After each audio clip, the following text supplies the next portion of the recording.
amigos e irmãos, a convite da diretoria do Núcleo Espírita Alta de Souza, na pessoa de nossa irmã Rosaldi Marques, aqui estamos prestando a nossa singela homenagem. São 50 anos de prestação de serviços sérios àqueles que o procuram. A mensagem evangélica de Jesus é ali divulgada através da terceira revelação de Deus aos seus filhos, a doutrina espírita. Sob o olhar amoroso do espírito amigo e caridoso de Alta de Souza, seguiu por todos esses anos, prestando sua ajuda espiritual, moral e física aos filhos de Deus. Então, fomos convidados para, de alguma forma, trazer essa mensagem simples, mas feita com muito amor e carinho. Vamos fazer a nossa prece inicial. Querido e amigo Jesus, amigo maior, irmão querido, mestre de todas as horas, nesse momento, Jesus, rogamos o seu auxílio amoroso para todos aqueles que nos ouvem, para todos nós, que possamos, Jesus, conseguir a sua assistência amiga e que essa energia desse seu amor, através dos benfeitores espirituais, se façam presente e chegue àquele núcleo, o Alta de Souza, envolvendo todos os trabalhadores, todos aqueles que ali vão em busca do socorro para o corpo e para a alma. E que esses trabalhadores prossigam com fé e confiança, com verdade, procurando divulgar a mensagem evangélica na prática da caridade mais pura. Que sob o olhar amoroso de Alta de Souza, eles prossigam, acreditando que estarão sob o seu olhar também, Jesus, e que o seu amor misericordioso continue envolvendo a todos nós, hoje e sempre. Há mais de 35 anos, eu cheguei naquela casa de amor e luz com a minha família. Na época, fomos recebidos pelo seu presidente, Hamilton Cabral, com maior carinho. Com muito boa vontade, nos abriu as portas da casa e tivemos a oportunidade de exercitar tudo aquilo que estudávamos no Rio de Janeiro, no grupo que frequentávamos, Grupo Espírita Francisco de Assis, também o Jefa. Participamos dos passes, das reuniões de desobsessão, das consultas ou orientações espirituais e de tudo aquilo que poderíamos da tribuna, fazendo as preces. E seguimos assim durante 2 anos. Foi lá que exercitamos tudo aquilo que estávamos começando a aprender. No Alta de Souza tivemos lindas oportunidades que jamais foram esquecidas por nós e acreditamos que também por aqueles que na época estiveram conosco. Foram sérios trabalhos realizados no bem, sempre contando com a proteção amorosa dos benfeitores amigos. Assim seguimos. Uma das oportunidades que eu tive e que tive a maior alegria, até hoje me lembro com carinho, foi a reunião das Samaritanas, que aconteciam todos os dias, às 14h, de segunda a sexta-feira. Então fui convidada para dirigir a reunião das terças-feiras, às 14h. E lá tivemos assim alegrias incríveis, onde estudávamos o Evangelho, o Livro dos Espíritos, fazíamos as orações, cantávamos, era só alegria.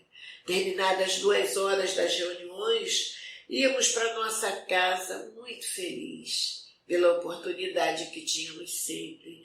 E fizemos e mantivemos essa amizade entre todos nós. Todos conheciam as samaritanas na época, no mês de aniversário da mentora Alta de Souza.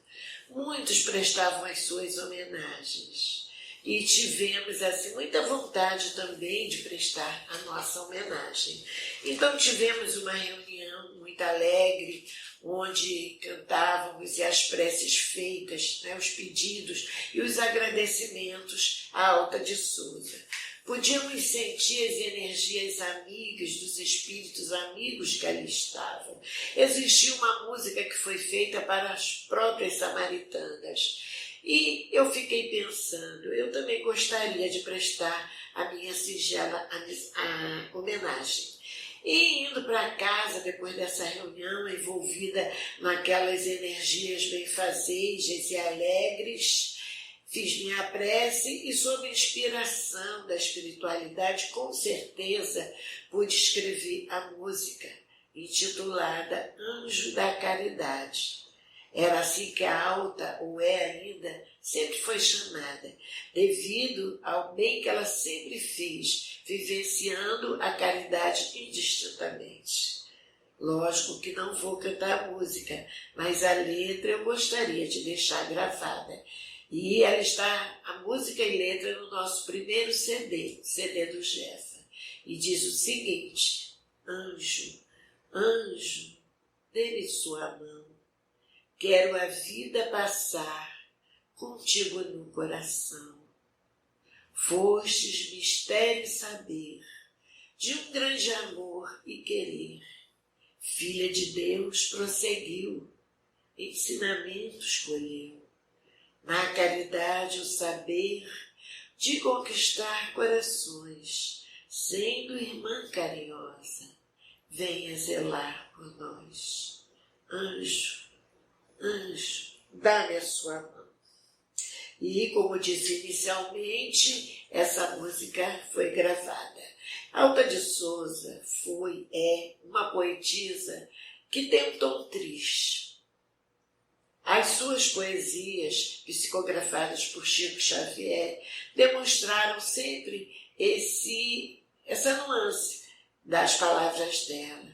Muito a ver com sofrimentos, com saudades e até com mortes. Sabemos da história que desde menina o quanto ela sofreu.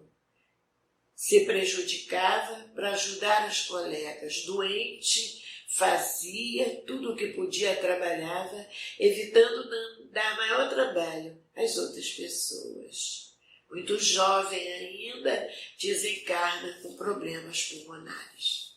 Então, pouco tempo depois, não muito, ela se apresenta a Chico Xavier, como ele contou um dia, e passa os seus poemas. Se encontra em vários livros. E acreditamos, ou gostaríamos que hoje, ela em espírito, tivesse assim bastante feliz e alegre, pelo bem que fez, que com certeza acreditamos que tenha recebido essas alegrias por esse núcleo, que até hoje sabemos estar sob a inspiração dela. Bem, voltamos, não é agora, trazendo o assunto que nos foi pedido para que comentássemos. Não sabíamos que Barnabé tinha tido assim uma atuação tão grande no cristianismo. Só após ler a história e estudar um pouco que podemos ter a certeza. E vamos ler o texto que fala sobre ele. Era originário de Chipre e foi considerado por Pedro como um dos apóstolos, embora não fizesse parte dos 12. Seu nome era José, mas na casa do caminho o chamavam de Barnabé, que significa filho da exortação. No Atos dos Apóstolos, que se refere a ele como o justo. E nós vamos ver adiante tudo o que realmente aconteceu. Ele informa que ele vendeu um terreno que tinha de sua propriedade, não era tão pobre, tinha propriedades, e vendeu um grande terreno para auxiliar uma igreja nascente, que não se tinha como construir a igreja. E ele vendeu o terreno e entregou todo o dinheiro para que se fosse construída a igreja. Daniel Hopes o descreve como um homem bom, cheio de espírito e de fé, e de uma sabedoria também, como veio depois a mostrar. Então, nós vemos e vamos observar durante a nossa conversa que muitas qualidades foram atribuídas a ele. E, no decorrer de todo o seu percurso junto a Pedro e a Paulo, ele demonstrou tudo aquilo que era realmente na maior sinceridade, como um discípulo exatamente do Cristo. Daniel Hopes o descreve como um homem bom, cheio de espírito e de fé, e de uma sabedoria também, como depois veio demonstrar. Cipriota de origem, falava, portanto, o grego, mas pertencia à tribo de Levi. Devia ser oleiro, pois em suas andanças, quando a necessidade chegava, os apóstolos sem condições de dinheiro, ele trabalhava e ganhava o saldo dele, ele comprava, atendia às necessidades daqueles que estavam com ele. Antes de transferir-se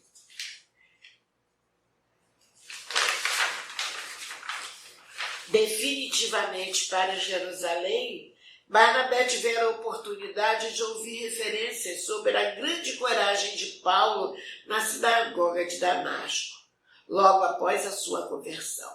Paramos um pouquinho e lembramos de Paulo, tudo o que aconteceu com ele a caminho de Damasco. Muitos não acreditaram, achavam que ele ao calor do sol, devia ter enlouquecido, quando ele fala que viu e ouviu o próprio Cristo. Sabemos que durante o período ele ficou cego e que foi Ananias que o curou. E Paulo, chegando dessa viagem toda, teve logo o grande desejo de procurar a sinagoga para falar com aqueles seus companheiros da verdade do próprio Cristo. Porém, começaram a ouvi-lo, depois todos se retiraram e tiveram pena e foram conversar com a família dele, dizendo que ele havia enlouquecido. Barnabé ouviu falar sobre tudo isso e acreditou, lógico, que Paulo estava com a razão. Ele se afastou, ficando muito triste, pois nem sua família o recebeu. Tais informações seriam repassadas mais tarde aos homens do caminho, quando Saulo busca acolhida entre eles. Paramos um pouco agora de novo. Paulo, após essa tristeza, esse momento difícil, resolveu então procurar o Pedro e os apóstolos na casa do caminho. Chegando lá, foi reconhecido e lógico que todos aqueles tiveram muito medo. Há pouco tempo ele era o perseguidor e agora ele batia as portas pedindo ajuda e trabalho. Eles não acreditaram. Ficaram muito preocupados e Pedro, conversando com eles, resolveram então tomar a seguinte solução. Levaram Paulo para uma hospedaria, onde ele ficaria aguardando até que eles tivessem alguma solução para o caso, recebendo-o, acreditando nele ou não. E assim foi. Então, por não conhecer Saulo, então ainda era Saulo, só depois que mudou para Paulo, Barnabé foi designado por Pedro, um pouco de mais tarde, para procurar o doutor de Tarso, a fim de, em nome da Casa do Caminho, sentir a sua sinceridade. Barnabé, repetindo, era um homem justo, bom, afável, compreensivo, caridoso e tinha uma forma de lidar com as pessoas muito carinhosa. E Pedro, e sabendo que ele era justo e ele era sério, Pedro o encaminha para a hospedaria onde Saulo estava. Emmanuel destaca-o pela sua bondade, Sua expressão carinhosa e humilde e seu espírito conciliador, que muito contribuiu para a igreja, nos momentos das dificuldades, nos momentos de algumas situações difíceis, era chamado Barnabé, para que pacificasse as pessoas e os assuntos. Então, Barnabé seguiu para conversar com Paulo e ver como estava a situação. Com um sorriso generoso, ele procura Saulo na pensão onde aquele se hospedara. Abraça-o e lhe diz palavras afetuosas. Em poucas horas, sentia-se tão identificado com o amigo como se já tivessem vivido vários anos juntos. E, de alguma forma, isso já teria acontecido na espiritualidade. Mas sabemos que os encontros não são por acaso. Simpatias e antipatias acontecem entre nós. Encontramos uma pessoa e temos uma atração, parece que conhecemos sempre. Outros nos causam uma certa repulsa. E até, muitas vezes, entre familiares. Mas ali o encontro foi assim de grandes amigos. Discreto, ele saiu das dívidas de Saulo junto ao hospedeiro.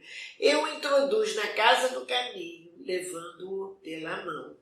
Então Barnabé, chegando com Saulo pela mão, um sorriso alegre, feliz, demonstrou que estava tudo bem. E conversando com Pedro, falou sobre tudo que haviam conversado e tiveram a certeza de que Paulo estava sendo sério, que estava sendo honesto e que realmente tinha mudado muito.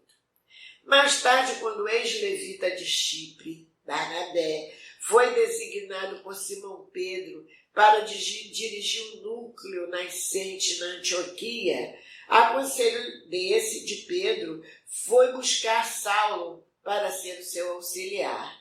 Uma marca, assim, bastante séria. Vejamos bem, Barnabé foi convidado por Pedro para dirigir um núcleo novo na Antioquia. E pelo próprio Pedro, foi orientado a buscar Saulo para que o auxiliasse. Vejamos a consciência, a certeza de que ele poderia ajudar muito, fazer um bom trabalho. Os pregadores mais destacados nessa igreja da Antioquia eram Barnabé e Manaém. Sempre eles pregavam com uma facilidade, trazendo a mensagem evangélica cheia do Espírito Santo, como eles diziam na época. Quando as notícias chegavam de uma grande perseguição a Jerusalém, as igrejas se juntaram para levar recursos para Jerusalém. E Barnabé se prontificou a levar essa quantia, tudo que tinham conseguido, para ajudar a igreja. Como sempre, acompanhado de Saulo, segue para Jerusalém, onde se hospedam na casa de sua irmã, que morava lá, Maria Marcos. Dali, passou os tempos, levaram o que precisava, estiveram na igreja, colaboraram em tudo que precisavam, isso, Barnabé e Saulo, e a caravana seguiu em frente, agora crescida pelo sobrinho de Barnabé, João Marcos, que era adolescente. E interessante também que, no caso, não se comentou muito nos livros que eu pesquisei, mas no livro Paulo e Estevão comenta muito sobre essa chegada de João Marcos. A mãe dele, que era irmã de Barnabé, queria muito que o filho seguisse o Cristo e que o tio Barnabé lhe mostrasse o caminho e lhe ensinasse como. Então pediu que o João Marcos acompanhasse ele e Paulo nesses caminhos. Queriam percorrer, procurando divulgar a mensagem e aprendendo as lições que ela queria tanto. E assim foi feito. Seguiu a viagem pelas localidades. Onde passassem, era sempre Barnabé que realizava a oratória. A sua palavra era sempre contemporizadora, profundamente, com extremo cuidado de não ofender os melindres judaicos, o que nem sempre agradava a Paulo. E nós, espíritas, nós devemos ter esses cuidados de, ao divulgar a mensagem, nós procurarmos não atrapalhar as pessoas, não falar mal das religiões, não provocar melindres, que há casas espíritas que atacam, infelizmente, as outras religiões. E as pessoas que vêm nas casas espíritas, em geral, não são espíritas. Elas vêm em busca de tratamento, em busca de auxílio, de compreensão. E a doutrina espírita é tudo isso. Não veio para mudar a religião de ninguém. E nós devemos divulgar isso sempre ao conversar com as pessoas. Você pode ter a sua religião, seja católica, protestante ou outra, e pode perfeitamente frequentar o centro espírita. E não falando mal das outras religiões, porque sabemos que se Deus permite todas, porque são necessárias. E Saulo não gostava, ele queria que trouxesse o cristianismo na íntegra, falando mesmo que eles estavam errados. E Barnabé, conciliador como sempre, procurava amenizar todos os discursos e as situações. Também por isso que Barnabé não permitia tanto que Paulo falasse. Mas pelo que entendemos, já visto em outras informações, que Paulo às vezes tentava fazer um comentário ou outro, se atrapalhava todo, ficava gago. Ninguém diria que aquele doutor da lei, que sabia explanar como ninguém os ensinos de Moisés, se atrapalhava tanto com os ensinos do Cristo.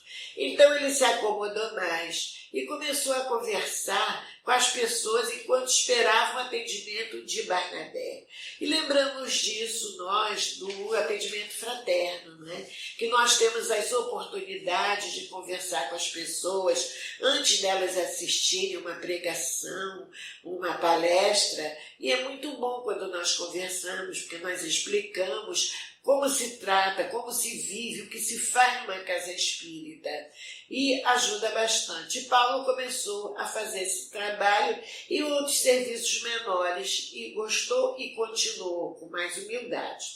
Quando chegaram os três a Neopafos, ele estava exausto, Barnabé, cansado, nunca tiveram tantos labores, porque andavam fazendo pregações e pregações não paravam. Mas temia confiar a Saulo a responsabilidade do ensinamento. Como nós dizíamos, Saulo era bem na dele, daquela forma que ele pensava, ele expunha. Foi ali que, ao falar na sinagoga, fez a apresentação do Evangelho com raro brilhantismo. Diga-se como verdadeiro e ardente inspirado.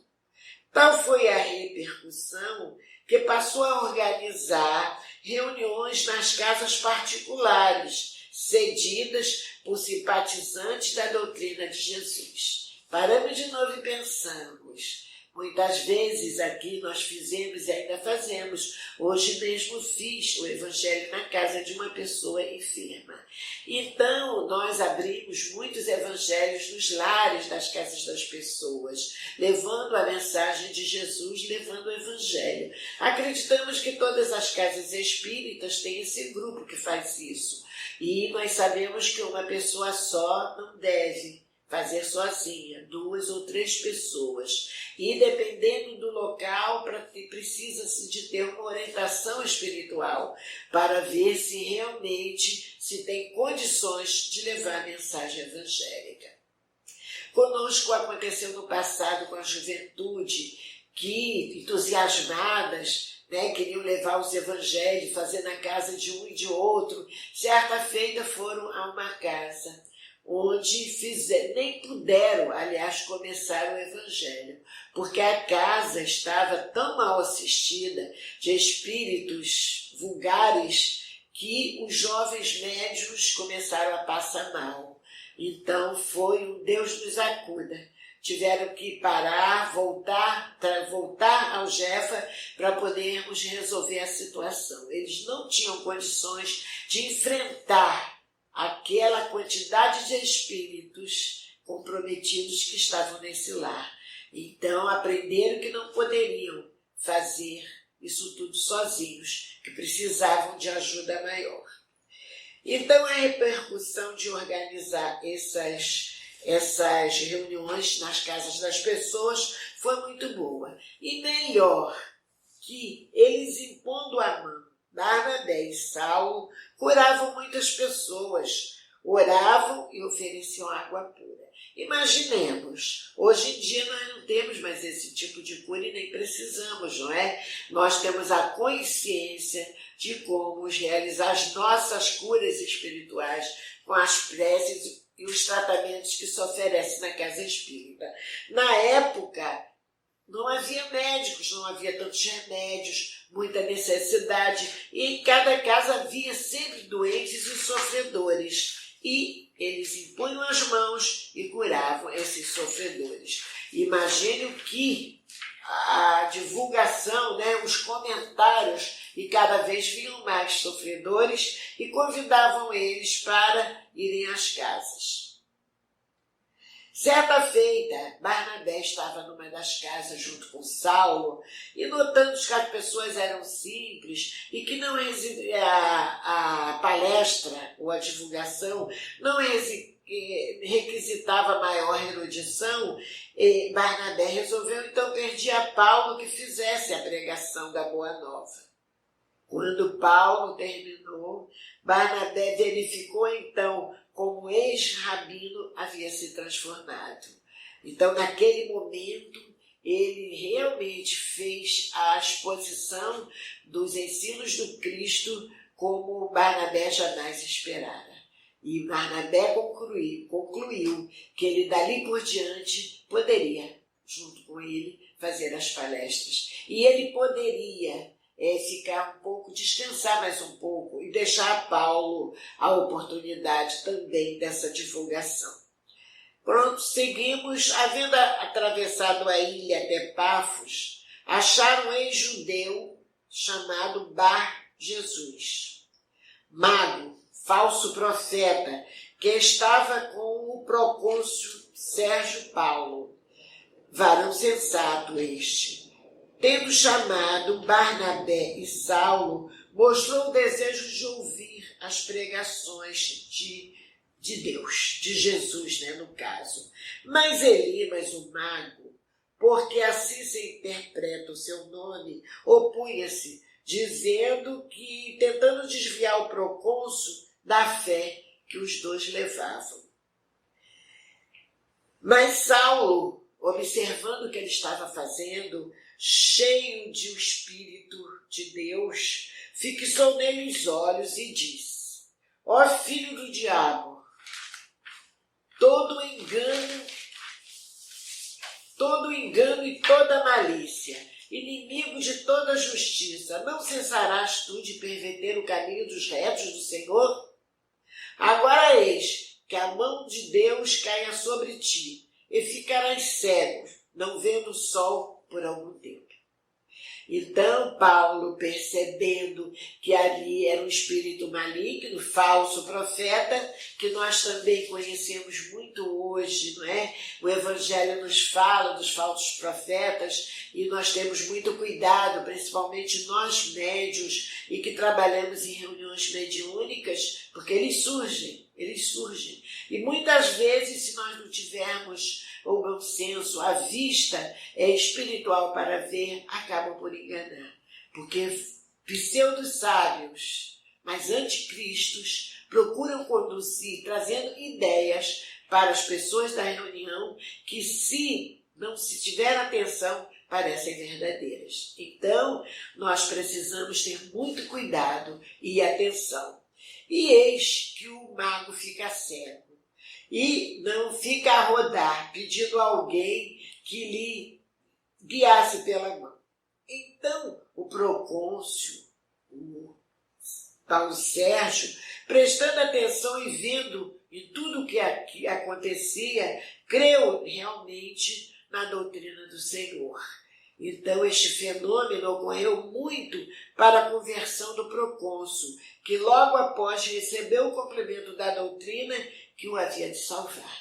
Então, ele vendo aquilo que aconteceu ali, ele realmente acreditou e fez de tudo por ajudar os dois, que logicamente aos apóstolos do Cristo. Mais tarde também a gente vê se falar sobre ele em outros livros, que foi depois um homem muito voltado ao bem e à caridade.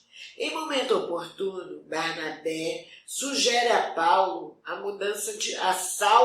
a mudança de nome, e essa é homenagem à conversão do procônsul. E Saulo passa a chamar-se Saulo, por homenagem a esse procônsul que tanto ajudou. Toda a grandeza de Barnabé toma vulto em seu posicionamento. Permite de forma natural que Paulo se evidencie. Com a certeza de que nas tarefas do Cristo todos somos servidores com igualdade, e que podemos servir a causa do Cristo, cada um fazendo a sua parte, não acreditando que seja a tribuna, que seja na sala mediúnica, que seja na evangelização, que são os postos mais altos, não.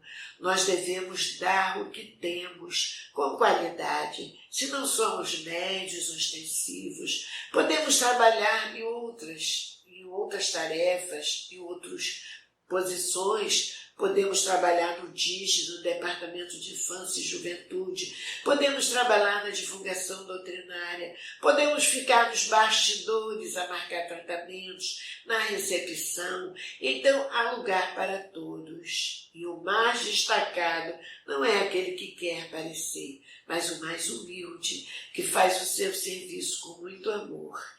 Parando, não quero dizer que sou melhor que ninguém, mas gosto de dar um exemplo. Quando a primeira vez eu adentrei a Casa Espírita, no Rio de Janeiro, a casa que tiramos o nome, o Grupo Espírito Francisca de Assis, havia só um salão, uma salinha com uma cortina que era a sala de passes, um corredor com um filtro maior que eu. Na época não tinha copos descartáveis, então eram inúmeros copos que tinham de ser lavados. A primeira vez que eu entrei, eu observei aqueles copos que se iam beber água e o copo estava sujo, a pessoa lavava a mão e tomava a sua água e deixava os copos lá. Então eu pedi a pessoa da recepção, nessa época já era casada, tinha 3 filhos, dona de casa, que se eu podia lavar os copos. Ela ficou espantada, mas a senhora quer lavar os copos? Eu digo, e por que não? Eu gostaria de lavar todos esses copos. Aí ela me apresentou uma bandeja e eu lavei todos os copos com uma alegria tão grande, muito mais do que fazia na minha própria casa. Fiz o trabalho com carinho, arrumei e depois vi que aquele filtro tinha muito pouca água, então era um filtro de barro. Como eu disse, eu tenho 1,5 m, parecia que era maior que eu. Então pedi um banquinho, subi e comecei a encher o filtro. Foi a minha primeira tarefa na Casa Espírita. E nunca eu esqueci do quanto isso me valeu, da alegria que me deu mais tarde, muito mais tarde não, bem pouco, quando fui convidada a entregar as fichinhas para os tratamentos. Não demorou muito, estava anotando os nomes das pessoas de tratamento e demorou muito pouco para me convidarem para fazer o curso de passes. E logo depois, através da minha mediunidade, que foi observada pelas psicografias que eu fazia, naturalmente, fui convidada para as reuniões mediúnicas. E assim seguimos estudando, procurando exercitar essas tarefas. Nunca deixei de lavar os copos. Toda vez que eu via os copos lá, eu chegava e lavava. Todos já sabiam disso. Então, isso foi um passo muito inicial. E também no momento de limpar aquele salão, porque a maioria não queria ir e não tinha funcionários. Então, era limpado pelos próprios trabalhadores. E eu ia com muita alegria. E graças a Deus assim seguimos, sem jamais rejeitar uma tarefinha simples. E, infelizmente, hoje não dá mais para fazer, mas faria com muito carinho. E vamos lá, cada um dá o que tem. E um grande amigo de Paulo, quando esse adoece, em todas as situações, em Antioquia da Pisídia, sempre foi Barnabé. Durante um mês, trata-o da influência de uma febre maligna e devoradora. Vamos parar um pouquinho para pensar. Um apóstolo como Paulo, fazendo curas, divulgando a mensagem do Cristo com tanto amor, sofre um processo obsessivo de um mês, com uma febre maligna, sem poder sair da cama. Quem trata dele? Barnabé. O tempo todo como irmão querido, sabendo que aquela influência era espiritual, de um espírito maligno que queria realmente o mal dele, que o acompanhara há muito tempo. Então nós pensamos, muitas vezes, quando alguém sofre um médium, um processo obsessivo, mas como pode um médium sofrer um processo obsessivo? Como pode passar por essas perturbações? Podemos sim. E ninguém está livre. Basta uma pequena invigilância e nós muitas vezes caímos em processos obsessivos sérios. Orai e vigiai, nos recomendou Jesus. Então Paulo foi tratado o tempo todo por Barnabé. Em outras passagens, ele chegava ferido, todo machucado, apedrejamentos que o povo fazia. Então, sangrando, machucado mesmo, quem cuidava era Barnabé. Não media esforços, dia e noite tratando das feridas de Paulo. E ele era muito corajoso e não parava. Assim que ficava de pé, ele ia de novo. Certa feita, mesmo em Jerusalém, ele foi apedrejado e ficou como morto. Tanto que foram os ferimentos, e arrastaram ele até a cidade, fora da cidade. O colocaram largado, quase no meio do monturo. Então os outros discípulos chegaram, acreditando que ele estava morto. Quando o rodearam, Paulo simplesmente se levanta e entra de novo na cidade e vai fazer as pregações. Então nós vamos ver que a coragem dele, a fé, é muito grande. E nós conhecemos muito, não é, do Paulo de Tarso, trazendo as suas mensagens para nós até hoje. A tarefa apostólica não aconteceu no Mar de Rosas. Quem pensa está muito enganado. Nós hoje em dia reclamamos porque está chovendo, porque aconteceu alguma coisa, não podemos ir para as reuniões. Se temos uma tarefa, um filho ficou doente, qualquer coisinha assim, temos carro, até de avião. Os palestrantes viajam. Como eles viajavam? A pé. Muitas horas a pé, no meio de matos, no meio de pedras, rasgando os pés, ferindo, muitas vezes sangrando. Não tinham água para tomar um banho, não tinham alimento certo e seguiam de cidade em cidade, fazendo bem e prestando a sua colaboração. Dá para nós pensarmos bastante. E hoje, onde vai a nossa coragem? Repetindo, as tarefas apostólicas não se realizou no Mar de Rosas. Os discípulos tiveram de arrastar embaraços, afrontar espíritos de sistemas, quer dizer, das religiões arraigados com aquela ideia que faziam tudo para prejudicar, incentivavam as massas para atacá-los de todas as formas. E hoje não temos isso. Mesmo no início do Espiritismo houveram muitos problemas, mas hoje nós consideramos que temos todas as facilidades possíveis para divulgar a Boa Nova. Não precisamos gritar, ficar roucos. Temos as tribunas e os microfones. Como agora temos uma gravação que vai chegar às pessoas. Bom, provavelmente Paulo e Barnabé já se conheciam antes, conforme falamos no início, da existência em que viveram juntos e espalhado a mensagem de Jesus. Em Listra, Paulo curou um aleijado, e a multidão, vendo o que Paulo fizera, levantou a voz numa língua licaônica, dizendo: os deuses em forma humana desceram até nós, e chamavam Barnabé de Júpiter. Barnabé tinha um porte atlético, era viril, majestoso, e Júpiter era o deus daquele povo. Ele foi confundido por isso com o próprio Júpiter, que era o pai supremo das divindades olímpicas daquela cidade. E ela era ali venerado em suntuoso templo. Existia o templo de Júpiter, e eles consideraram que Barnabé fosse o próprio Júpiter.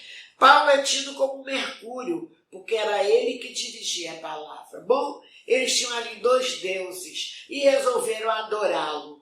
O sacerdote do templo de Júpiter, que estava em frente à cidade, foi logo buscar touros e grinaldas para sacrificar com a multidão em homenagem a Barnabé e Paulo, como se fossem Júpiter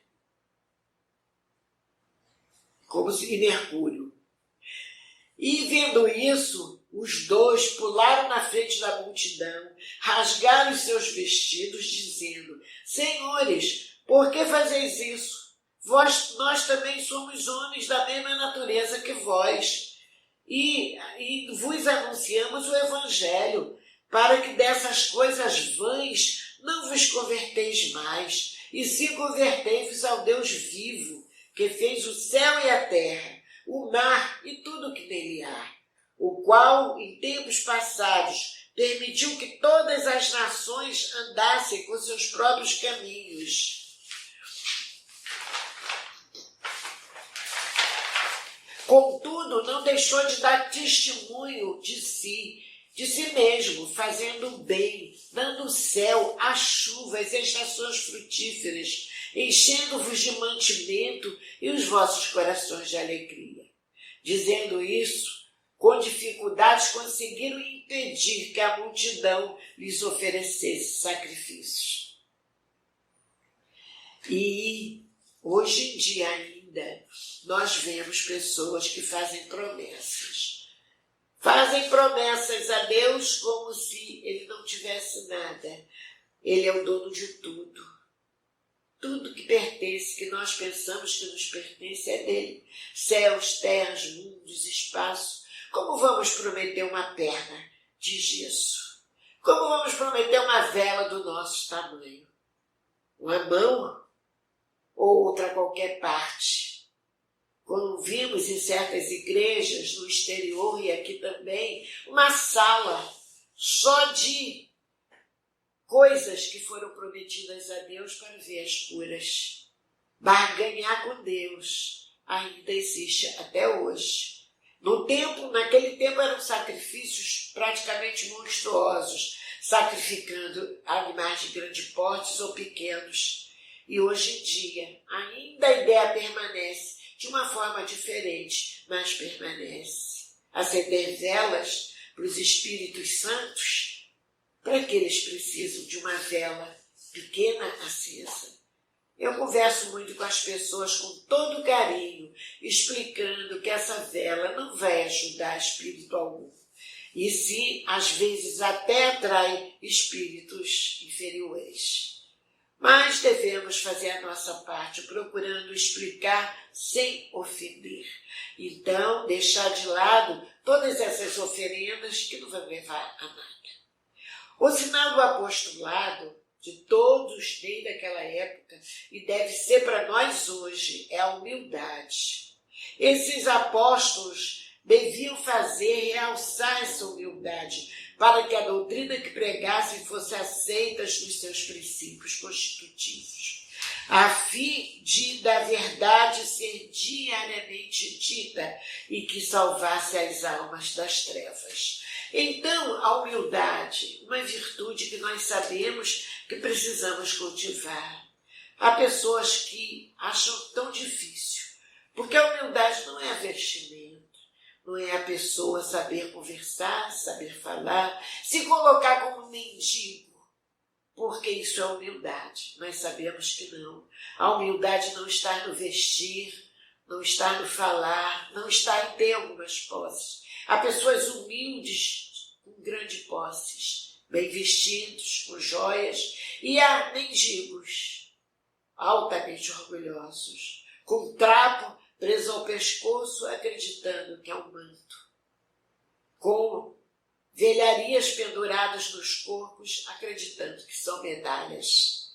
Então, a diferença é muito grande. E nós sabemos que ainda não somos humildes o suficiente, mas precisamos treinar essa humildade, acreditar que somos muito pequenos e que é a misericórdia de Deus que nos ajuda a fazermos alguma coisa, a conversarmos sobre seus ensinamentos. Os apóstolos deram testemunho disso, nós sabemos, sempre deram. Bom, Paulo possuía também, como Pedro, o grande dom de curar os doentes. Era, como dissemos, um dos sinais que envolviam na época os apóstolos. Jesus mesmo disse, não é? Curai os enfermos, ressuscitai os mortos, que sabemos que não mortos, da morte natural. Curai os cegos, dê visão aos cegos, levantai os paralíticos. E eles assim o fizeram desde a época do Cristo. E seguiram. Hoje em dia é bem mais difícil haver essas curas. Nós repetimos como dizíamos no início. Mas na época era muito importante. A fé contribuiu muito para o sucesso dessa obra, que as curas que faziam. Jesus dizia aos que lhe pediam o restabelecimento da saúde: se tiverdes fé, tudo vos é possível. E os apóstolos faziam a mesma coisa. Observamos os apóstolos com atenção. Muita atenção, vamos prestar atenção. E que nós que não somos apóstolos ainda, mas que nos colocamos na posição de esclarecer, de ajudar, de algo fazer, em nome de Jesus. Porque em nosso nome nós não podemos fazer nada ainda. Em nome da caridade que ainda estamos aprendendo a vivenciar. Ainda não fazemos a caridade. Estamos aprendendo a cumprir o nosso dever.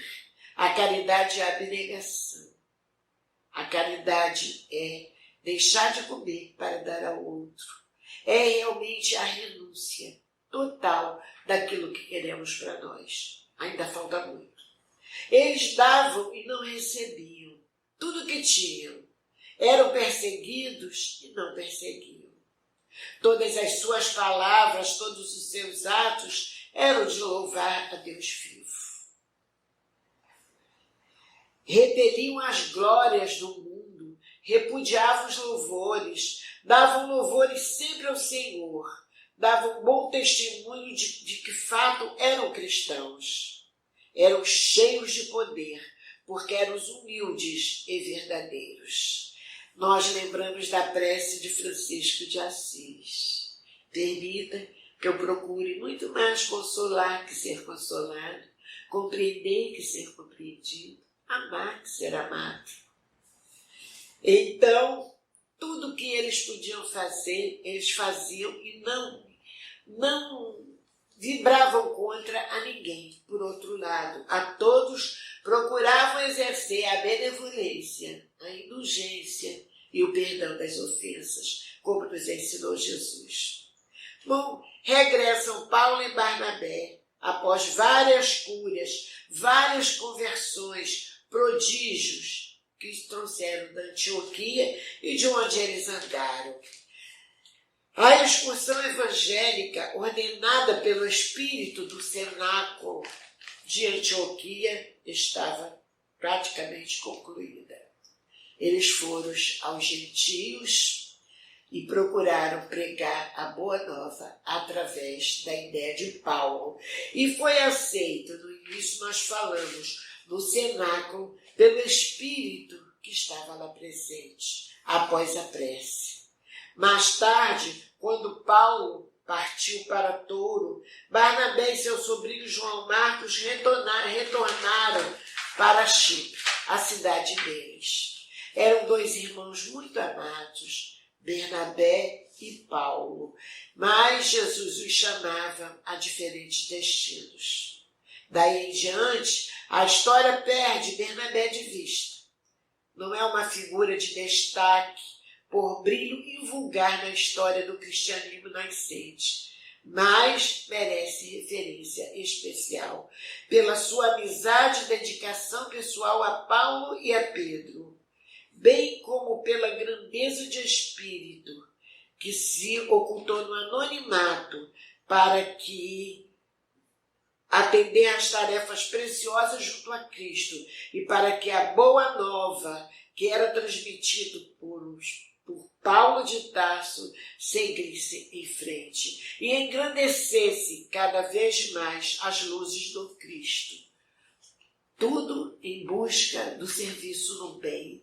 Uma das maiores tarefas foi eles saírem das igrejas nascentes e procurarem a gentilidade, indo para as cidades onde todos eram pagãos e trazendo o Deus verdadeiro.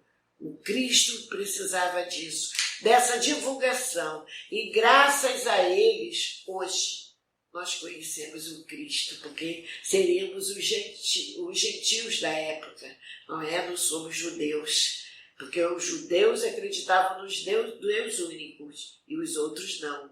Então, quem sabe onde estivemos? E hoje, não é? Acreditamos no Deus verdadeiro, somos cristãos e seguimos ao Cristo. As pessoas, às vezes, já até me perguntaram, como cristão vocês dizem que são espíritas? Eu digo, nós seguimos quem? O Cristo. Então, somos cristãos. Cristãos espíritas deve ser sempre a nossa marca. Como eu ouvi uma vez Divaldo dizer para nós, espírita é o sobrenome do seu nome. E assim, nós devemos prosseguir. Muito agradecida por essa oportunidade ao Núcleo Espírita Alta de Souza, aos meus queridos companheiros que já não estão nessa vida, aos que ainda estão como eu, depois de tanto tempo, um sincero agradecimento. Que esse núcleo continue realizando sempre o melhor, em nome de Jesus, em nome de Alta de Souza, de Dr. Bezerra, e de tantos outros espíritos que sabemos que lá ajudam, assim como a nossa casa. O meu agradecimento de coração e vamos para a prece final. Querido Mestre Jesus, nesse momento é um sincero agradecimento. Por mais que façamos, Jesus, ainda sabemos que estamos muito longe de alcançar aquilo que precisamos. Sabemos que és o nosso caminho, verdade e vida, mas ainda somos frágeis, Jesus. Às vezes, diante de problemas que parecem tão difíceis, de dores físicas, vacilamos ainda um pouco. Mas ainda assim, logo depois, volvemos o nosso olhar à sua figura amiga e pensamos em todos aqueles que tanto sofreram, como o Senhor mesmo, para nos trazer os exemplos, para nos trazer a boa nova. Hoje temos o esclarecimento perfeito do cristianismo redivivo através da doutrina espírita. E nós agradecemos de coração e te pedimos que nos auxilie a sermos sempre instrumentos do bem, onde quer que estejamos, que possamos fazer a diferença, não por orgulho, mas para que tu possas surgir sempre na memória e nos atos de cada um de nós. Sê conosco, Jesus, mas ajuda-nos a estarmos contigo. Sabemos que só depende de nós buscarmos o bem para um dia chegarmos à sua presença. Que assim seja.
Elabora